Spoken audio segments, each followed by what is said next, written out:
Good afternoon and welcome. This is Spotlight Africa. We're coming to you live from Uyovia, Kwabon State capital. My name is Vi Imam.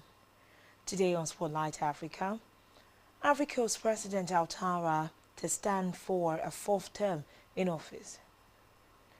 Tanzania's ban on foreigners operating small businesses sparks Kenyan backlash.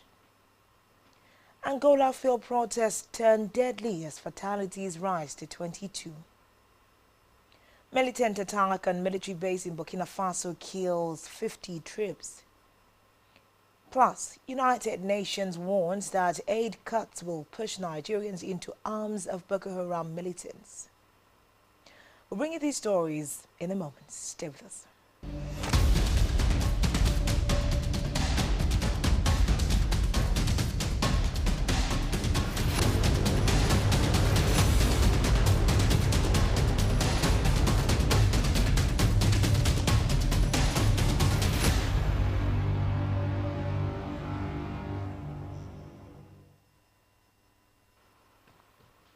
Good afternoon and thanks for joining us.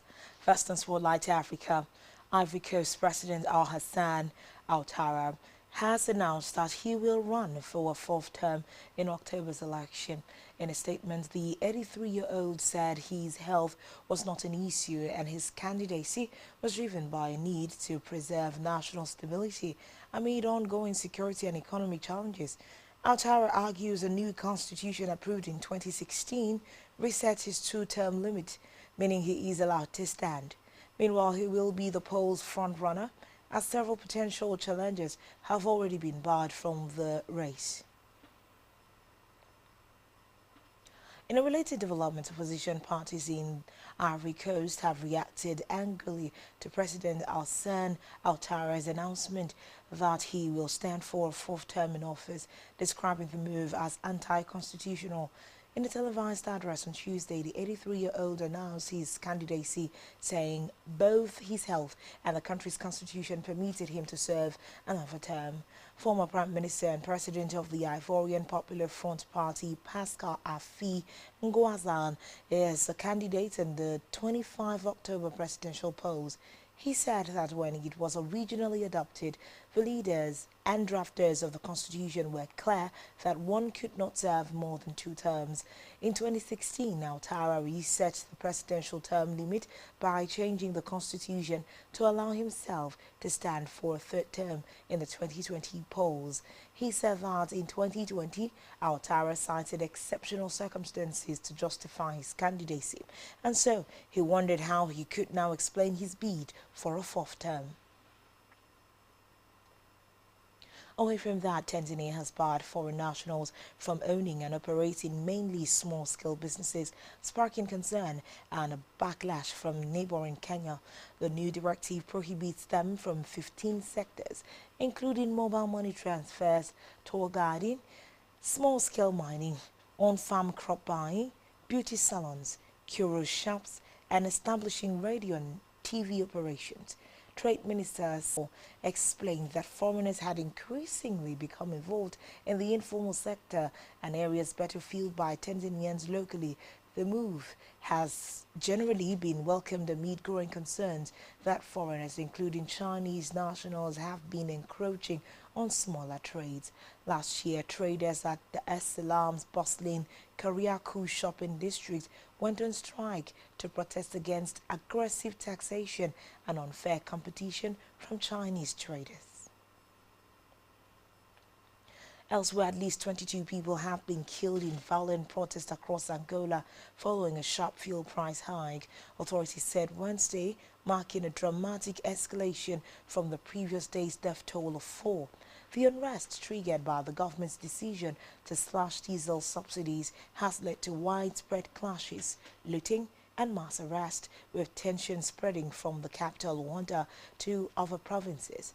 According to reports, the protests began Monday after minibus taxi unions launched a 3-day strike in response to the government's move to raise diesel prices by 1/3, a measure aimed at curbing costly subsidies and stabilizing public finances.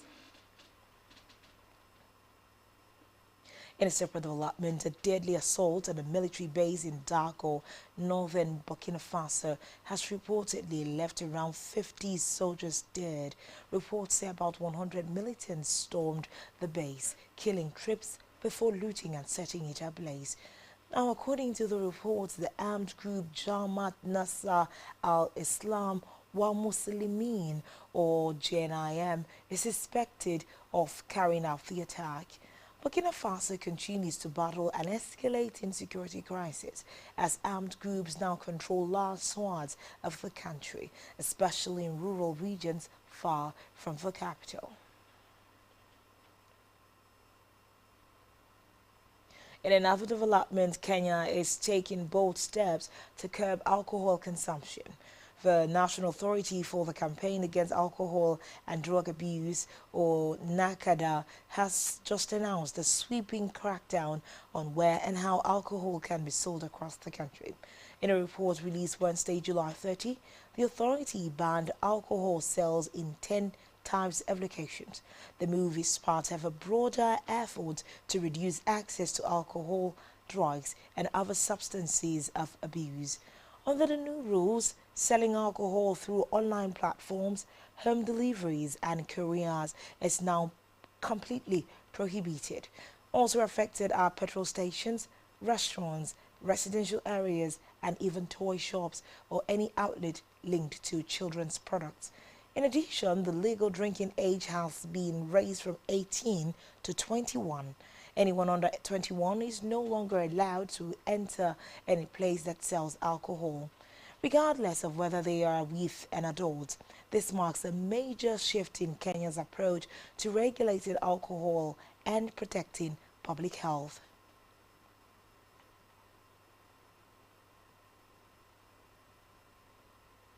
The United Nations has accused the M23 rebels in DR Congo of killing scores of civilians. We'll bring you details of these stories and more after the break. Stay with us.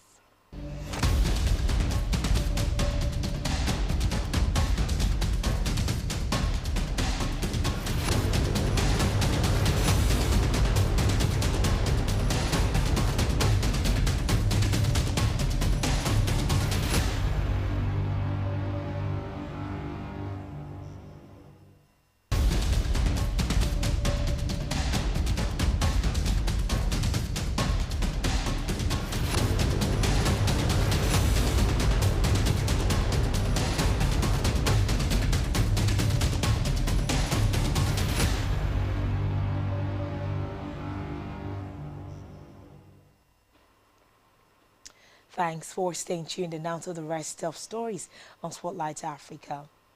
Along the South Sudan-Uganda border, a sad development has erupted where deadly fire erupted along these borders, leaving at least 4 soldiers dead, according to Uganda's military.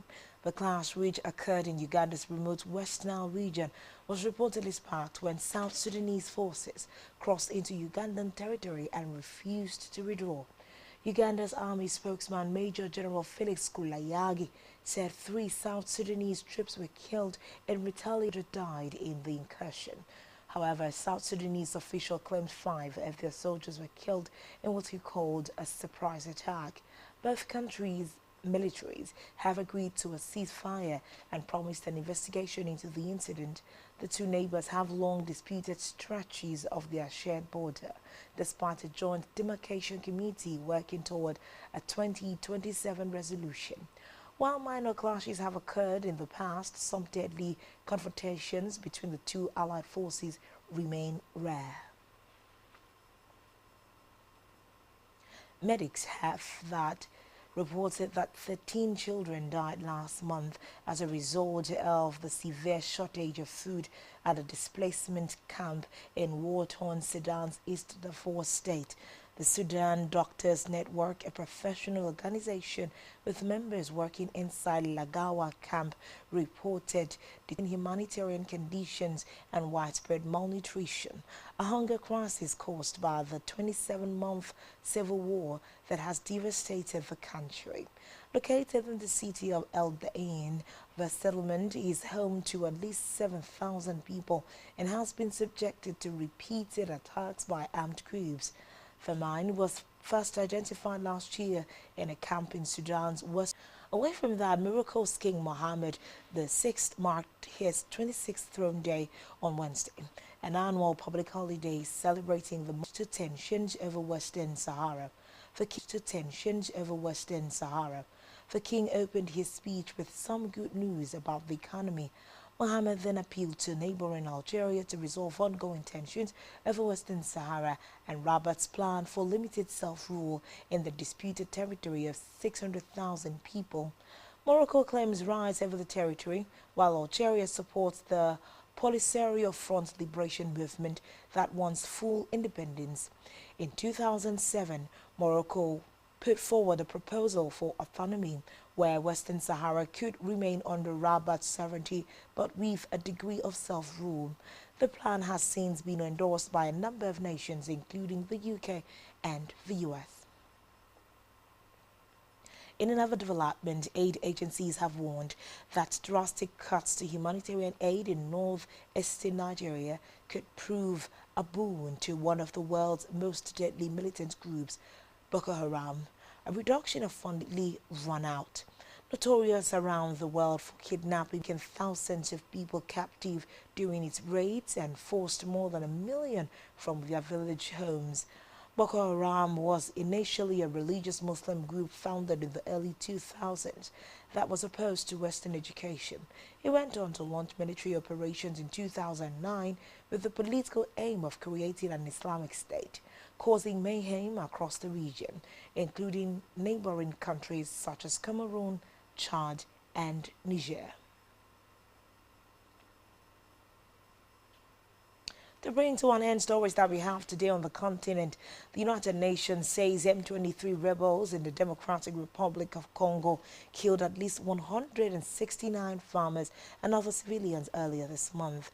In a report that is from the Human Rights Office shared with newsmen, it said the attack took place 9th of July in the Rushuru territory of North Kivu province.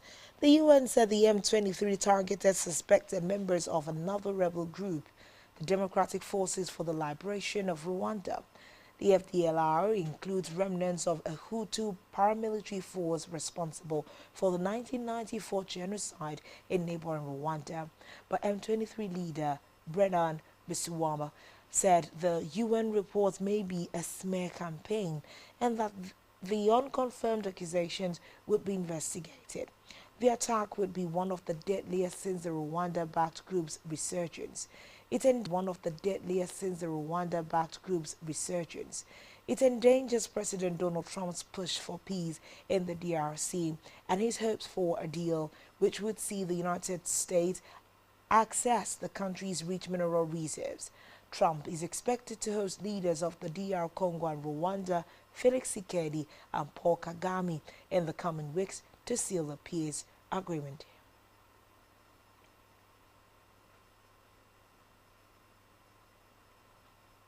This has been Spotlight Africa, bringing you news stories all around the continent, put together for you by Spectrum Television. Do well to follow us on social media, subscribe to our YouTube channel, all of which you can find on our website, spectrumtvlive.ng. I am MM. Thanks for watching. Enjoy the rest of your day. Good afternoon.